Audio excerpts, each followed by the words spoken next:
মাঘ মাসের শুক্লপক্ষের পঞ্চমী তিথিতে সরস্বতীর আবির্ভাব। সেই হিসাবে প্রতি বছর আমরা সরস্বতী পূজা করে থাকি। কিন্তু কখনো কি ভেবে দেখেছেন যে আসলে কেন আমরা সরস্বতী পূজা করি? কে এই সরস্বতী? তো বন্ধুরা, আমি সব্যসাচী রয়েছি আপনাদের সাথে আজকে সরস্বতীর আবির্ভাব নিয়ে এবং কেন তার পূজা অর্চনা করা হয় সে সম্পর্কে বলবো। চলুন। সরস্বতী মহাভাগে বিদ্যা কমলোচনে, বিদ্যারূপে বিশালক্ষী বিদ্যাং দেহি নমস্তুতে।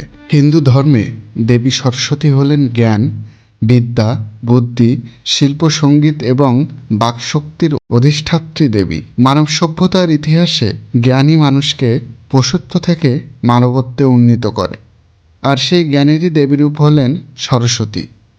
পুরাণ মতে সৃষ্টির আদিতে যখন ব্রহ্মা এই বিশ্ব সৃষ্টি করেন তখন চারিদিকে ছিল নিস্তব্ধতা। কোনো শব্দ ছিল না, কোনো ভাষা ছিল না, কোনো ছন্দ বা সুরের অস্তিত্ব ছিল না। সেই নীরব প্রাণহীন সৃষ্টি দেখে ব্রহ্মা উপলব্ধি করেন যে জ্ঞান ও বাকশক্তি ছাড়া সৃষ্টি কখনোই সম্পূর্ণতা পায় না। তখন ব্রহ্মার মৌন মুখ থেকে এক জ্যোতির্ময় শুভ্রবর্ণা দেবীর আবির্ভাব ঘটে। তিনি ছিলেন শান্ত, সৌম্য, হাতে বীণা ও পুস্তকধারিণী। তিনি দেবী সরস্বতী। ব্রহ্মা দেবীকে নির্দেশ দেন এই সৃষ্টিতে শব্দ, ভাষা, বিদ্যা ও চেতনার সঞ্চার করতে। দেবী সরস্বতীর কৃপায় তখন বর্ণমালা, ভাষা ও বেদ রচিত হয়। এই কারণেই তাকে বেদমাতাও বলা হয়। বিষ্ণু পুরাণ, ব্রহ্মপুরাণ ও মার্কণ্ডেয় পুরাণে সরস্বতীকে ব্রহ্মার জ্ঞানশক্তির প্রতীক হিসেবে বর্ণনা করা হয়েছে। শাস্ত্র দর্শন অনুযায়ী সরস্বতী আলাদা কোনো সত্তা নন, তিনি ব্রহ্মারই অন্তর্নিহিত জ্ঞানশক্তিরই প্রকাশ।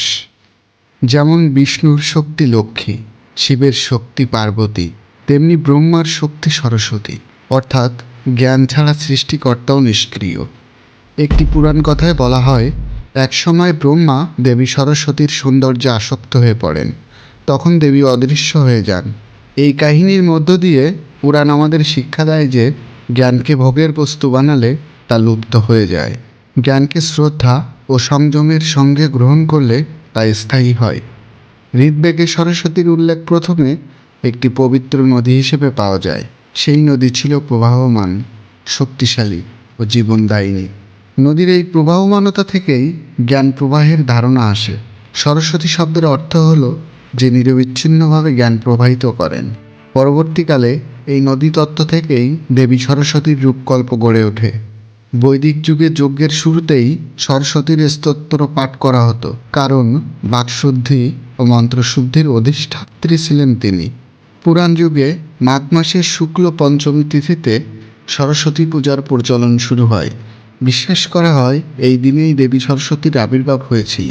এই দিনেই হাতে খড়ি, পুস্তক, পূজা এবং বিদ্যার সূচনা হয়।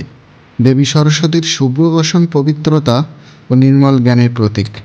তার হাতে বীণা সুর ও সৃজনশীলতার প্রতীক। পুস্তক বেদ ও শাস্ত্রের প্রতীক। অক্ষমালা ধ্যান ও সাধনার প্রতীক এবং হংস বাহন সত্য ও মিথ্যার পার্থক্য করার ক্ষমতার প্রতীক। পুরাণ অনুযায়ী সরস্বতী কোনো কল্পনার দেবী নন, তিনি মানুষের চেতনার জ্ঞানের শক্তির স্বরূপ। অজ্ঞানতার অন্ধকার দূর করে সত্যের আলো দেখানোর প্রতীক হলেন তিনি। এ কারণেই ছাত্রছাত্রী, শিক্ষক, কবিশিল্পী ও জ্ঞান সাধকরা দেবী সরস্বতীর আরাধনা করেন। হিন্দু দর্শনে বলা হয় জ্ঞানই মুক্তির পথ, আর সেই জ্ঞানের মূর্তিস্বরূপ দেবী সরস্বতী। তাই যুগে যুগে মানুষ বিদ্যা, বুদ্ধি ও সত্য ভাষণের আশীর্বাদ পেতে দেবী সরস্বতীর শরণাপন্ন হয়েছে এবং আজও সেই ধারাবাহিকতায় সরস্বতী পূজা অনুষ্ঠিত হয়ে আসছে। বন্ধুরা, আজকের ভিডিওটি এ পর্যন্ত। কেমন লাগলো সবাই কমেন্টস করে জানাবেন। দেখা হবে আগামী কোনো ভিডিওর সঙ্গে।